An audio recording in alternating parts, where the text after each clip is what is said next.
perfect example of a trap question where if you don't read it, you're bound to get the wrong answer, especially if it's multiple choice. The picture's drawn, the units are on there. You're like, oh, I know the volume of a cylinder is pi r squared h. I just did one of those.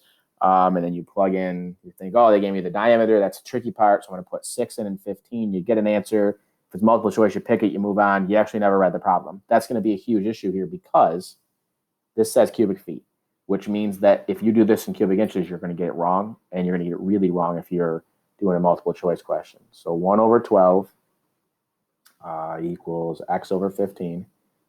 We're going to cross multiply. So we're going to get 15 equals 12x. I'm going to leave that right there. So I'm just going to go 15 over 12. And then, you know, probably most of you are sick of doing these conversions by now. 12 is 1 foot. Okay, but keep in mind that's the diameter. So the radius is going to be 1/2 of a foot. So there's my radius. So now I'm pi times the radius times the height. Okay, and that's going to be in cubic feet. And it wants it to the nearest tenth. So I'm going to say pi times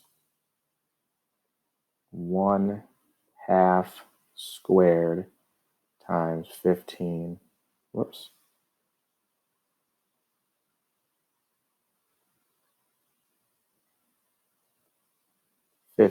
over 12.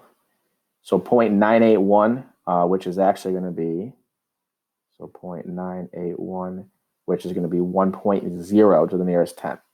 Because the 8's going to round the 9 up, which is going to round it up to 1. Make sure you put the 0.0 when you're doing it. If it says nearest tenth. Almost always when it says nearest tenth on a test, there's going to be something, a number there. But some of these questions sometimes don't, and if you don't show the rounding the right way, you will lose a point. So that should be 1.0 cubic feet for that cylinder.